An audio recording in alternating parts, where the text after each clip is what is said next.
Okay. Aujourd'hui, c'est bien beau ce que tu racontes, c'est le visage là qu'on est en train de voir aux yeux de tout le monde.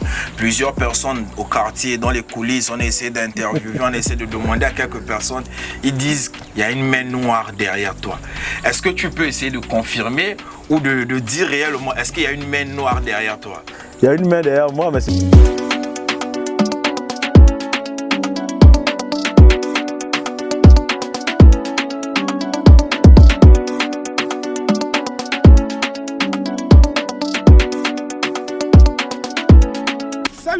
Salut Internet, j'espère que vous allez bien, moi ça va. Je suis Yann Carter, Social Media Manager. J'aide les entrepreneurs et les particuliers à tirer profit des réseaux sociaux et à en gagner de l'argent. Alors nous sommes comme ça du côté de Libreville, à la rencontre d'un entrepreneur. Un entrepreneur qui a mis à la disposition des habitants de Libreville une structure appelée Entre nous Bars. On se retrouve tous derrière après la pub. Roulez! Foot à crédit, waouh! Achetez votre crédit Move ou Liberties par Airtel Money. Composez étoile 150, étoile 3, étoile 10, dièse, code commerce, FOOTA, montant, référence de votre numéro Move, iLiberties, mot de passe Airtel Money. Foot à crédit, waouh!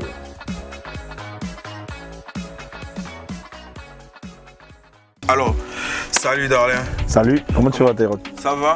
Comme j'étais en train de le dire tout à l'heure, jeune entrepreneur, voilà, et on est chez toi, ouais. Entre nos bars, le fameux bar qui fait parler dans la ville de Libreville.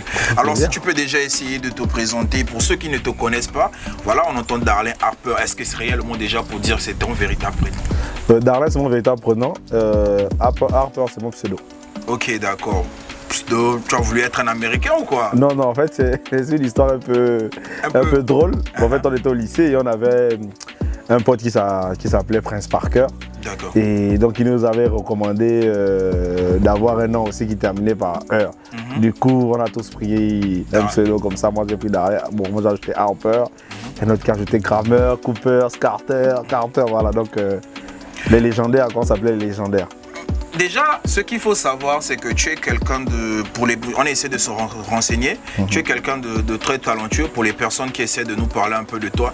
Est-ce que tu peux nous parler de l'origine d'Entre nos Bars pour essayer un peu de démystifier un peu la chose parce que ça n'a pas commencé ici. Est-ce que tu peux déjà essayer de nous expliquer ça a commencé où?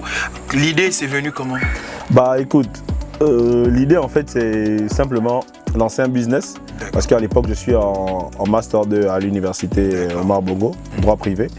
Et comme en fait, pour avoir le travail, c'est un peu compliqué, on s'est dit, bah écoute, en attendant peut-être d'avoir une opportunité d'emploi, ce serait bien de lancer une activité, donc avec des amis, donc 2 filles notamment.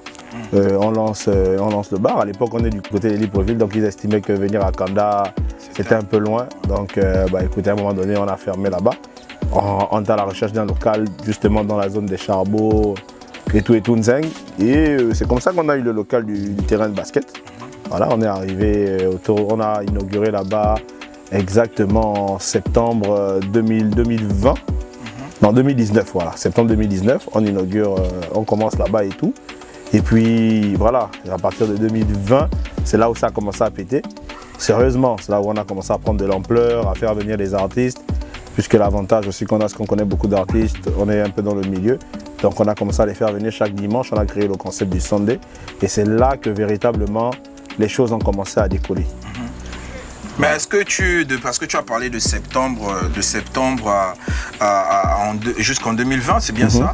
Est-ce que tu as un moment tu as douté? Parce que ce qu'il faut savoir, c'est que beaucoup des entrepreneurs traversent un moment de la feuille blanche. Est-ce que toi, pendant cette période-là où c'était assez difficile, qu'est-ce qui t'a vraiment poussé à continuer en fait?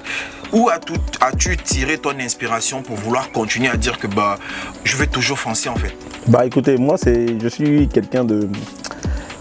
J'ai quand même reçu beaucoup de coups de la vie. Hein. Bon, mes proches savent, j'ai reçu beaucoup de coups et je pense que je suis un peu forgé. Et je suis quelqu'un en fait d'assez téméraire. Je n'abandonne pas en fait. C'est-à-dire que quand je me lance dans quelque chose, j'y vais jusqu'au bout. Je suis à fond dessus. Pour la petite histoire, en fait, quand on lance même en septembre, bah, moi je voyage. Je vais au Maroc pour 1 mois. Donc en fait, le lancement se fait. 2 jours après, je voyage. Donc à ce moment-là, j'avais déjà mon frère qui m'a rejoint dans l'aventure. Voilà, il est devenu un des associés. Et j'étais avec une de mes amies avec qui j'avais lancé au départ.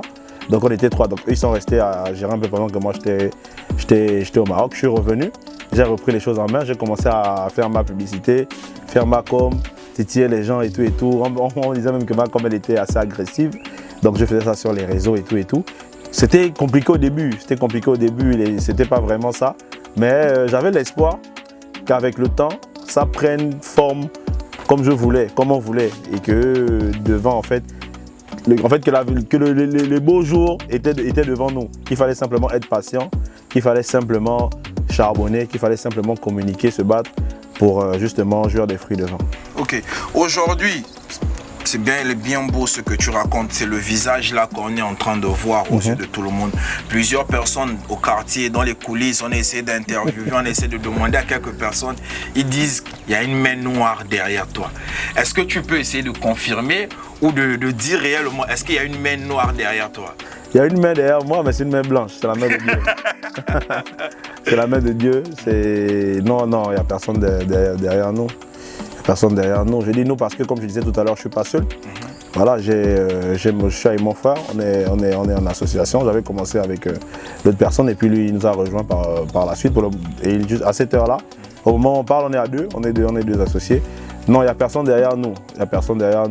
On se bat nous-mêmes. Cette question revient énormément parce que je pense que c'est par rapport au format de la société en fait. C'est-à-dire que malheureusement ou heureusement au Gabon, généralement, lorsque les jeunes se lancent, ils ont quelqu'un derrière qui les finance.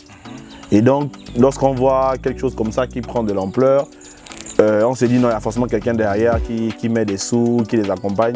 Mais je vous garantis, il n'y a personne derrière nous. On s'est battu nous-mêmes un peu, justement pour arriver là. Et je pense que les gens qui connaissent, c'est peut-être ceux qui nous découvrent maintenant qui peuvent se poser la question de savoir s'il y a quelqu'un derrière. Mais ceux qui nous connaissent depuis le début ne peuvent même pas se poser la question parce qu'ils savent d'où l'on vient en fait. Ils savent comment ça a commencé. Un tout petit local qui pourrait prendre maximum 8 tables. Et aujourd'hui, on reçoit 2000, 3000 personnes. Donc, ils ne peuvent pas se poser la question. Ils se rendent compte qu'on a effectivement fait nos classes et qu'on est monté progressivement. Ça ne s'est pas fait de façon brusque. Ça a été progressif et je remercie le Seigneur pour ça. Parlons de ta communication. Est-ce que tu as embauché des experts en communication? Parce que ta communication, elle est très différente. Voilà, tu es venu avec une communication qui a quasiment agressé tout le Gabon. Dans ta manière de communiquer, c'était du jamais vu. Parce que, en un mot, vous êtes là en train de rigoler sur les statuts. Et après, c'est un message qui sensibilise. Après, voilà. Est-ce que tu peux nous parler de ta communication? Tu as embauché une équipe de com ou bien c'est toi-même qui est derrière toute cette stratégie-là? Non, si on va pas tuer le mythe. Ouais. Il y a des gens derrière. D'accord. Il y a des gens derrière la page et tout. On préfère garder le mythe parce que beaucoup justement, voilà, ça fait beaucoup se posent la question. Parce que beaucoup se posent la question. En tout cas, il y a des gens derrière, mais je ne peux pas vous dire qui. Je ne peux pas vous dire si c'est moi, si c'est une autre personne. Parce qu'on se dit qu'il a fait des études en communication ou quoi? Parce que la manière de communiquer, elle est très différente. Exactement. Voilà, après en regardant les posts, pour celui qui est un peu intéressé, il se rend compte que c'est là, il rigole. Exactement. Au moment là où il y avait les trucs de Canal, ça blague un peu, exactement. Après ça ramène. Donc on se dit vraiment la manière de communiquer, elle est vraiment très différente. Non mais c'est un peu comme la vie de tous les jours. Tu ne peux pas être joyeux tout le temps, sérieux tout le temps, donc il faut alterner. Et puis nous on se targue d'être un bar immature. Donc de temps en temps il faut justement mettre en avant cette immaturité là. Et les gens aiment ça. Ils aiment l'immaturité là, C'est pour ça qu'ils réagissent quand on fait des posts. Voilà, les réactions elles sont, parfois on est même surpris du nombre de vues, du nombre de réactions sur les pages, du nombre de commentaires. Et ça fait plaisir, ça fait que ça montre que les gens se sont appropriés le concept et qui sont avec nous. Et donc quand on fait des événements, ils nous suivent. Donc c'est pas... Voilà quoi, on est vraiment à l'image des gens du quartier. Voilà, donc quand il faut rire, on rit. Quand il faut être sérieux, on est sérieux. Quand il faut être triste, on est triste avec eux. Voilà, et donc c'est comme ça. Aujourd'hui, il y a des artistes internationaux qui passent ici. Vous avez reçu ces Minx. La liste, elle est énorme. Dans votre concept, comme je disais déjà au départ, vous êtes très différents. Voilà. Déjà, c'est qu'il faut savoir, vous êtes une personne, l'univers, il est à féliciter. Merci. Voilà. Maintenant, en termes de recrutement d'artistes? Est-ce que vous essayez de vous asseoir pour dire que on veut celui-là, on veut celui-là? Quelle est la méthode que vous procédez pour pouvoir avoir un artiste? Bon, je veux dire que il n'y a pas une méthode fixe. Il n'y a pas une méthode fixe. C'est par rapport parfois à l'opportunité du moment. C'est-à-dire qu'on peut avoir une opportunité. DJ TikTok, c'était pas forcément calculé. D'accord. Voilà, il est arrivé au Gabon. On a profité de l'occasion pour le faire venir. On ne prévoyait pas forcément qu'il vienne entre nous. On s'est dit, écoute, il est là. On va rencontrer les personnes qui l'ont fait venir pour voir s'il y a une possibilité de l'avoir avec nous. Et on l'a eu comme ça. Voilà, le hasard rare, c'était pareil quand il était venu. Je crois, parce qu'il ne vivait pas à cette période-là, il n'était pas au Gabon. Donc il était venu pour un tournage de clip. On a saisi l'opportunité et puis on l'a appelé. Il y a d'autres artistes. Bon, si on se rend compte qu'ils sont en guillemets à la mode, que les sons cartonnent, voilà, on peut les inviter. Et souvent aussi, c'est par rapport aux suggestions de nos clients. Parfois, ils réclament. Ils disent non. Parce qu'on se rend compte que vous écoutez beaucoup énormément, votre public. Énormément. Il y a beaucoup de choses qui se sont faites ici par rapport justement aux remarques des clients. Nous sommes le bar du peuple. Ouais. Nous sommes le bar du peuple. Donc quand ils nous disent que, écoutez, là, quand même, le côté là, essayer d'arranger ça, on arrange. Voilà, là, le côté là, c'est pas top. Améliorer comme ça, on écoute. Dans la mesure du possible aussi, parce que malheureusement, on ne peut pas tout faire, ou du moins tout faire tout de suite. Donc ça se fait progressivement. Pour un jeune entrepreneur qui est en train de débuter, quel est le conseil que vous pouvez lui donner aujourd'hui? Vous qui êtes déjà, on ne va pas dire quasiment assis, mais c'est vous qui êtes sur les manettes aujourd'hui. Quel est le conseil que vous pouvez donner à un jeune entrepreneur qui vous regarde aujourd'hui? Je vais lui dire une chose fondamentale, parce que bon, les autres conseils, tout le monde les donne déjà. La chose fondamentale, c'est d'éviter la confusion de patrimoine. Qu'est-ce que ça signifie? Ça signifie simplement que l'argent de ton business, c'est l'argent de ton business. Ton argent, c'est ton argent. Quand le business génère de l'argent, c'est pas pour toi directement. Toi, limite, ce sont les bénéfices. Et là encore, c'est à toi de voir s'il n'y a pas des travaux à faire, s'il n'y a pas des améliorations à faire par rapport à ce que les bénéfices sont générés. Parce que malheureusement, on a des gens qui ont des business, ça génère 2 millions aujourd'hui, il prend, il voyage avec.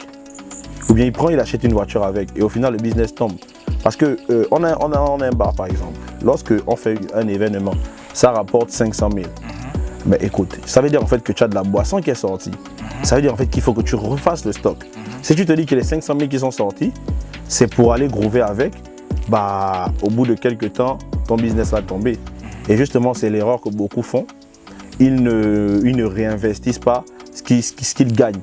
Ou ils estiment que ce qui est sorti là, en fait, c'est pour moi, c'est pour mettre dans mes poches et puis je vis ma vie. Mais ça, malheureusement, sur le long terme, ça peut pas tenir. Ça peut pas tenir. Donc, il faut apprendre à mettre l'argent du business de côté et ton argent de côté. Quand le business produit des bénéfices, si tu estimes qu'il n'y a rien à faire avec les bénéfices, tu récupères simplement les bénéfices. Le chiffre d'affaires, ce n'est pas les bénéfices. Si ton business a généré en une soirée 500 000, ça ne veut pas dire que tu as gagné 500 000.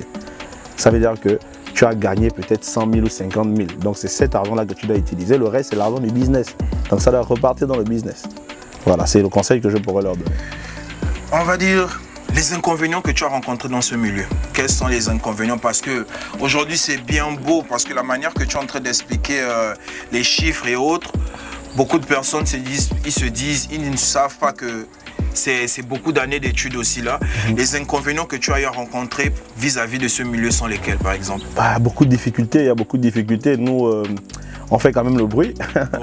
Voilà, donc le voisinage avec les bailleurs, ça n'a pas toujours été facile. Parce que malheureusement, parfois les voisins se plaignent et tout. Donc il y a toutes ces difficultés-là. Il y a aussi les personnes qu'on rencontre qui peuvent peut-être essayer de mettre des bâtons un peu dans les roues, qui justement, parce qu'ils ne vous connaissent pas, pensent que vous faites les choses d'une façon ou d'une autre, notamment ce que vous disiez tout à l'heure. Donc c'est un peu tout ça, les colportages, mais bon, nous on est focus.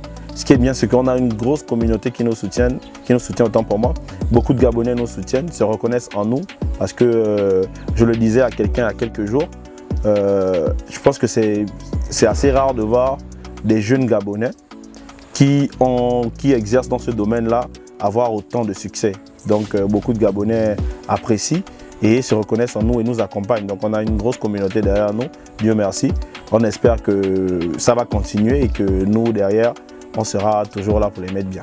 Ok, d'accord. Et à toute cette communauté-là, si tu avais des personnes précises au moins à remercier afin de clôturer ce beau passage, quelles seront ces personnes? Souvent, j'ai du mal à citer les noms pour éviter le. Tu as cité X, tu ne vas pas citer. C'est compliqué. Donc, pour faire simple, je remercie simplement toute la communauté immature. Voilà, parce que nous sommes les immatures entre nos bars. Et bien, immature, je tiens à préciser rapidement que ce n'est pas immaturité au sens du désordre. C'est immaturité au sens où tu as une semaine compliquée de travail. Voilà, parce que le travail souvent c'est stressant et tu viens te lâcher. Si tu veux monter sur la table, tu montes sur la table. Si tu veux sauter, tu sautes. Si tu veux crier, tu cries. C'est ça, dans ce sens-là qu'on parle d'immaturité. Donc en fait, déstresser. Parce qu'on reçoit tout le monde ici. Voilà, on reçoit tout le monde ici, des directeurs, des responsables, voilà, des députés même. Donc c'est vraiment pour dire que c'est pas le désordre. C'est pas le désordre, c'est juste s'amuser et se lâcher.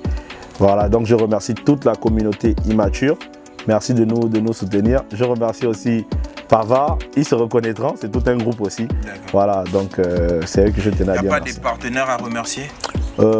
Si, bah écoute, le problème c'est qu'on n'a pas un partenariat fixe avec une structure. En fonction des événements, on peut communiquer, on peut bosser avec X ou Y. Aujourd'hui, on bosse beaucoup avec PMUG et BET 241. Par le passé aussi, on a beaucoup bossé avec Sobraga qui nous accompagnait. Justement, tu parlais de Minx tout à l'heure. Ce sont eux qui avaient fait venir Minx ici pour le lancement de Booster Tequila. Voilà, ils avaient choisi notre site parce qu'ils se sont rendus compte que ça suivait quand même. Voilà, exactement.